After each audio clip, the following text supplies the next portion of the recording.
ప్రజలంతా కూడా బీజేపీ వైపే చూస్తున్నారు, ఈ రెండు పార్టీలతో విసిగిపోయారు అనేటువంటి నమ్మకంతో మీరు కనిపిస్తా ఉన్నారు. ఏంటి మీ ధీమా? మా ధీమా ఏంటంటే ఈ రెండు పార్టీల యొక్క ఫెయిల్యూర్స్, వైఫల్యాలు మా ధీమా.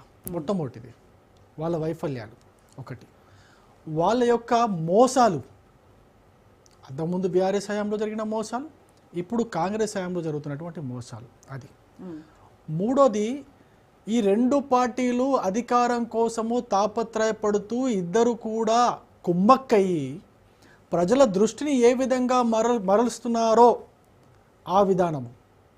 ప్రజల దృష్టి మరచాలని ప్రయత్నం చేస్తే ప్రజలు బాగా మనసులో పెట్టుకుంటారండి. ఇది గుర్తుపెట్టుకోండి. బీఆర్ఎస్ కాంగ్రెస్ అక్కరకు రాని అంశాలన్నిటినీ కూడా రెండు పార్టీలు కుమ్మక్కయ్యి లేవనెత్తి ఈ యొక్క పత్రికల ద్వారా, ఎలక్ట్రానిక్ మీడియా ద్వారా ప్రజలకు వెళ్ళేలాగా చేస్తున్నారు. వీటన్నిటికీ నేను ఉదాహరణ చెప్తా.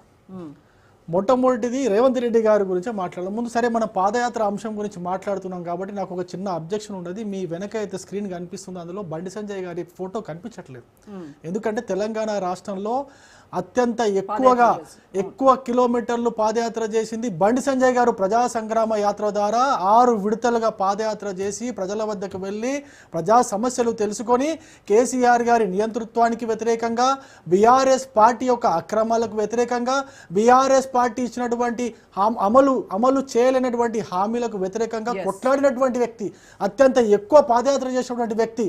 ఆ వ్యక్తి యొక్క ఫోటో మీ స్క్రీన్లో కనిపించట్లేదు కాబట్టి నా ఒక అభ్యంతరం తెలియజేస్తున్నా, కొంచెం తప్పకుండా వేయండి. ఒకటి, తెలంగాణ రాష్ట్రంలో పాదయాత్ర ఎవరైనా చేయొచ్చు. రాజకీయ పార్టీల యొక్క అది బాధ్యత కూడా అనుకోవచ్చు, హక్కు కాదు బాధ్యత కూడా అనుకోవచ్చు. కేటీఆర్ గారు పాదయాత్ర చేస్తారని చెప్పేసి ఇప్పుడు ఈ అంశం పైన మనం చర్చ చేస్తున్నాం. కేటీఆర్ గారు మీరు పాదయాత్ర చేసి ప్రజల వద్దకు వెళ్ళి ఏం మాట్లాడతారు? జస్ట్ 2 సంవత్సరాలు కూడా కాలేదే. మీ హయాంలో జరిగినటువంటి గాయాలన్నిటికీ ఇంకా మలాం పూసుకుంటూనే ఉన్నామా? ఇంకా తగ్గలేదు కదా. అప్పుడే మీరు పోయి ఏం చేస్తారు? ఆ గాయాలపైన కారం జల్లి మళ్ళీ ఆ గాయాల్ని మళ్ళీ గుర్తు చేస్తారా? మీరు తెలంగాణ ఉద్యమంలో మీరు ఇచ్చినటువంటి హామీలన్నీ, ఒక్కొక్క హామీ రైతుల గురించి అండి, వీళ్ళు చెప్పినాయే. తెలంగాణ ఉద్యమ సమయంలో వీళ్ళు చెప్పినాయి, కేసీఆర్ గారు చెప్పినాయి. 20 లక్షల కౌలు రైతులు ఉన్నారు, 40 లక్షల కుటుంబాలు వ్యవసాయం పైన ఆధారపడి ఉన్నాయి. వీళ్ళ హయాంలో జరిగింది ఏంటండి? వ్యవసాయం కుదేలైంది. వ్యవసాయంలో వీళ్ళకైతే ఒక చిన్న పథకం చెప్తానండి, ఉదాహరణకి అన్నేందుకు ఒక చిన్న పథకం, వ్యవసాయ యాంత్రీకరణ అనే ఒక పథకం ఉండే. వ్యవసాయంలో యాంత్రీకరణ ప్రవేశపెట్టాలి. ఆ యాంత్రీకరణ పథకానికి వాళ్ళ 9.5 సంవత్సరాల కాలంలో 8 సంవత్సరాలు 0 బడ్జెట్ కేటాయించింది, 0 ఖర్చు చేసింది కూడా 0. ఇది వ్యవసాయం గురించి. రైతు రుణమాఫీ ఎట్లాగో చేయలేదు. సరే 2014లో హామీ ఇచ్చారు, 2018లో కూడా హామీ ఇచ్చారు. రైతు రుణమాఫీ ₹1 కూడా చేయలేదు. దాని తర్వాత రైతులకు రుణాలు కూడా దొరకలేదు. ఉన్న రుణాలని రెన్యువల్ చేసుకుంటూ వడ్డీలు కట్టుకుంటూ పోయారే కానీ రైతులందరూ కూడా ఎక్కడ కూడా రుణమాఫీ చేయలేదు, రుణాలు కూడా కొత్తగా కల్పించలేదు. ఇది రైతుల విషయంలో ఇంత దారుణంగా వ్యవహరించినటువంటి కేసీఆర్ గారి ప్రభుత్వం. ఇప్పుడు ఈయన ఇంత చేస్తే రేవంత్ రెడ్డి గారు వచ్చి ఇంకా దారుణంగా మోసం చేసి, ఇంతకుముందు నిఖిల్ గారు చెప్పినట్టుగా ఇంటింటికి పోయి ఆ పత్రాలు ఇచ్చేసి వాళ్ళు 10,000 ఇస్తున్నారు, మేము 15,000 ఇస్తామని చెప్పేసి అరాజ్ పాడినట్టుగా పాడి రైతులను ఇంకా దారుణంగా మోసం చేసినటువంటి పార్టీ నాయకుడు ఎవరైనా ఉన్నారంటే కాంగ్రెస్ పార్టీ, రేవంత్ రెడ్డి పార్టీ. ఎందుకు చెబుతున్నారంటే కేవలం 100 రోజుల్లో రైతుకు సంబంధించిన ఈ యొక్క రైతు బంధు పథకం కింద ఈరోజు ఓటేయండి, రేపు పోయి 15,000 తెచ్చుకోండి అన్న అంత దారుణమైన మోసం. రేవంత్ రెడ్డి గారి ప్రభుత్వానికి కూడా నేను ఒకటే మాట చెప్తున్నా, ఆ ప్రభుత్వానికి పేరు పెట్టాలని ఏ విధంగా పాలన ఉంది అని అనుకుంటే ఒకటే పేరు పెట్టచ్చు, fake, fraud and fail. Fake ఎందుకు అంటున్నారంటే, నేను చెప్తున్నా ఫేక్ ఎందుకు అంటున్నానంటే, ఫేక్ హామీలు ఇచ్చిరండి, ఒక్క హామీ కూడా నిజమైన హామీ ఇవ్వలేదు. 420 హామీలు అని చెప్పేసి బీఆర్ఎస్ వాళ్ళు ఫేక్ హామీలు ఇచ్చారు. రెండోది ఫ్రాడ్ ఏంటి? 100 రోజుల్లోనే అమలు చేస్తామన్న ఒక్క హామీని కూడా అమలు చేయకుండా రేపొద్దున పోండి 15,000 తెచ్చుకోండి. అది ఫ్రాడ్, మోసం. దాని తర్వాత పోనీ సరే రకరకాల సమస్యలు ఉన్నాయి, ఆర్థిక సమస్యలు ఉన్నాయి, అంతకుముందు కేసీఆర్ గారు చేసి పెట్టిపోయిన అప్పులు కావచ్చు, వేరే సమస్యలు కావచ్చు, పోనీ కొంచెం టైం తీసుకోనన్నా అమలు చేస్తారేమో అని అనుకుంటే శ్వేతపత్రం విడుదల చేశారు.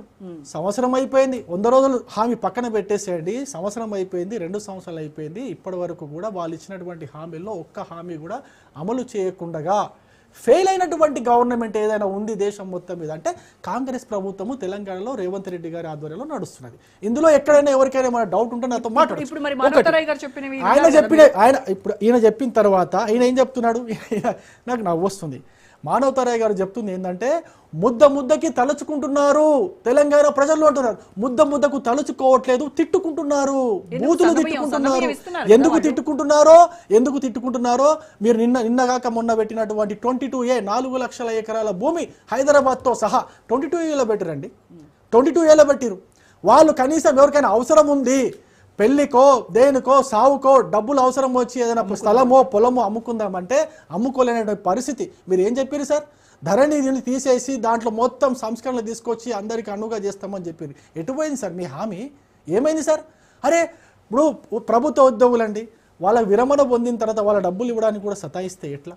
రైతులకు ఎట్లాగో మీరు ఏం చేయట్లేదు, సామాన్య ప్రజలకు కూడా ఏం చేయట్లేదు, కనీసం గవర్నమెంట్కి సర్వీస్ చేసిన ఎంప్లాయీస్ కూడా మీరు డబ్బులు కరెక్ట్గా ఇవ్వలేకపోతున్నారు కదా. అందుకే నేను ఫెయిల్ ప్రభుత్వం అంటున్నా. మీరేమంటున్నారు, ముద్దకి తలుచుకుంటున్నారు కాదు తిట్టుకుంటున్నారు. కొంచెం అర్థం చేసుకోండి.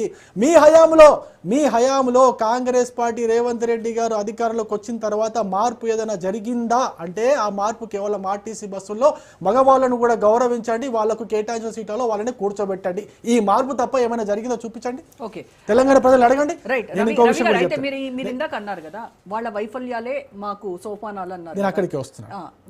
మీరు చేసేది ఏం లేదా, మీరు మరి ప్రజలకు మీరు ఏం చెప్పి నేను ఒక విషయం చెప్తాను. భారతీయ జనతా పార్టీ నాయకులు మీరు ఎవరైనా తీసుకోండి మేడం, ఎప్పుడు కూడా దృష్టి మరల్చే మాటలు మాట్లాడరు. మా యొక్క వైఫల్యాలను కప్పిపుచ్చుకునే మాటలు మాట్లాడరు. రేవంత్ రెడ్డి గారికి బాగా అలవాటు.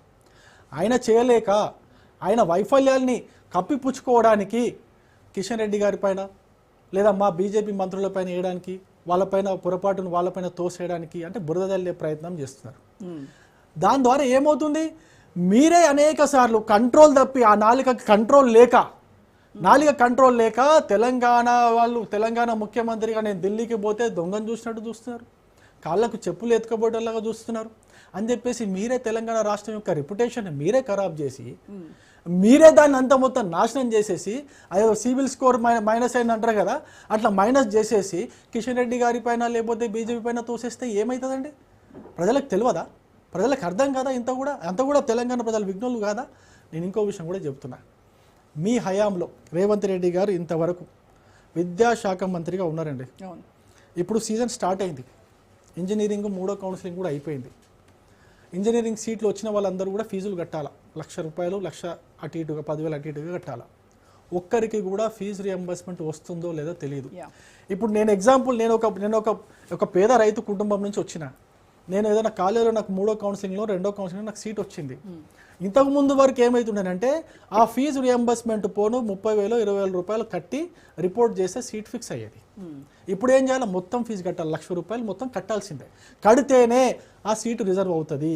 కౌన్సిలింగ్లో కన్వీనర్ కోటా కింద వచ్చిన సీటు రిజర్వ్ అవుతుంది, లేకపోతే సీటు రిజర్వ్ కాదు, నేను చదువుకు దూరం అవుతా. నా దగ్గర ₹1,00,000 లేవండి, ఫర్ ఎగ్జాంపుల్ చెప్తున్నా, నా దగ్గర ₹1,00,000 లేవు కట్టడానికి, నా దగ్గర డబ్బులు లేవు. ఇప్పుడు నా పరిస్థితి ఏంటండి? నేను చదువుకు దూరమైనట్టు కాదా? విద్యాశాఖ మంత్రిగా ఉండి ఇంత పెద్ద హోదాలో ఉండి ముఖ్యమంత్రిగా ఉండి మీకు కనీసము దీనిపైన జ్ఞానం కూడా లేకుండా వ్యవహరిస్తుంటే తెలంగాణ ప్రజలు మిమ్మల్ని ముద్దకి తలుచుకుంటారా, తిట్టుకుంటారా? రేవంత్ రెడ్డి గారు ఒక్కసారి అర్థం చేసుకోండి. నేను ఇంకొక చిన్న పాయింట్ కూడా చెప్తాను. లాస్ట్ పాయింట్ చెప్తాను. ఏమండి, హైదరాబాద్లో 1,00,000 1,00,000 ఇందిరమ్మ ఇల్లు అని చెప్పేసి ప్రతి మెట్రో పిల్లర్కి ఇంత పెద్ద పోస్టర్లు వేసుకున్నారు. అందరూ చూసింటారు, ఇక్కడ ఉన్న వాళ్ళందరూ కూడా చూసింటారు. 1,00,000 ఇండ్లు కాదు కదా, ఒక్క ఇంటికైనా మీరు ₹1 తీసుకోకుండా దరఖాస్తులు తీసుకుంటున్నారు కదా. ఇప్పుడు ₹6,00,000 కట్టాలంట. ₹6,00,000 కడితే మీరేంది ఇచ్చేది? మీరు ఇస్తారా డబుల్ బెడ్రూమ్ ఇల్లు? వాళ్ళు కట్టుకోరా? ₹6,00,000 మీకు కడితే మీరు కట్టేదేంది? నాకు అర్థం కాదు. ₹6,00,000 కట్టాలా? అరే ₹6,00,000 కాదు, మీరు ఆ మెట్రో పిల్లర్కి వేసినటువంటి ఒక్కొక్క యాడ్ మొత్తం ఖర్చు దాదాపు 100-200 కోట్లు అయింటది. ఆ 100-200 కోట్లు వేసుకుంటే ఎన్ని ఇల్లు కట్టేవాళ్ళండి మానవతరాయ్ గారు? మీరు వినండి, ఒక్కసారి వినండి మానవరాయ్ గారు, ప్లీజ్ వినండి. మీరు విద్యార్థుల సమస్యల గురించి ఇంతసేపు మాట్లాడినా దాని గురించి మీరేమైనా చెప్తారా? మీరు విద్యార్థుల సమస్యల గురించి మీరు కొట్లాడిన వాళ్ళు యూనివర్సిటీలో, విద్యార్థుల సమస్యల పైన మీ గలం విప్పిన వాళ్ళు, మీకు బాధ అనిపిస్తలేదా? వీటన్నిటి గురించి మాట్లాడరా? నేను ఇంకొక చిన్న పాయింట్, లాస్ట్ పాయింట్ నేను కంక్లూజన్ చెప్పి వదిలేస్తానండి. ఏమండి, తెలంగాణ రాష్ట్రంలో మంత్రివర్గంలో ఉన్నటువంటి మంత్రులందరినీ ఒక్కసారి చూడండి. ఏ మంత్రి అయినా ఆ శాఖకు సంబంధించి పూర్తి బాధ్యత తీసుకొని ఆ యొక్క బాధ్యతను 100% నెరవేరుస్తున్నారా? వాటి గురించి ఏమైనా మాట్లాడుతున్నారా అంటే వీళ్ళు గాంధీ భవన్లో కూర్చొని మాట్లాడేది ఏంటో తెలుసా అండి? క్షుద్ర పూజలు చేస్తున్నారంట ప్రభుత్వం పైన. దేవాలయాల్లో అంటే హిందూ దేవాలయాల పైన మళ్ళీ వీళ్ళు విషయం వెళ్ళగక్కుతున్నారు. అవసరమా అండి? నేనేమంటా, ప్రభుత్వంలో ఉన్నారు, మీ పైన బాధ్యత ఉన్నది, అంత పెద్ద బాధ్యత ఇచ్చినారు, బాధ్యతాయుతంగా మాట్లాడండి. మీరు చేసిన పని చెప్పుకోండి. హరీష్ రావు గారు, ఇంకే రావు గారు పోయేసి క్షుద్ర పూజలు చేసినంత మాత్రాన మీకేమైనా అవుతుందా? మీరు పని చేసింది చెప్పండి. లేనప్పుడు అంతసేపు చాలా ఓపిక ఆయన వింటా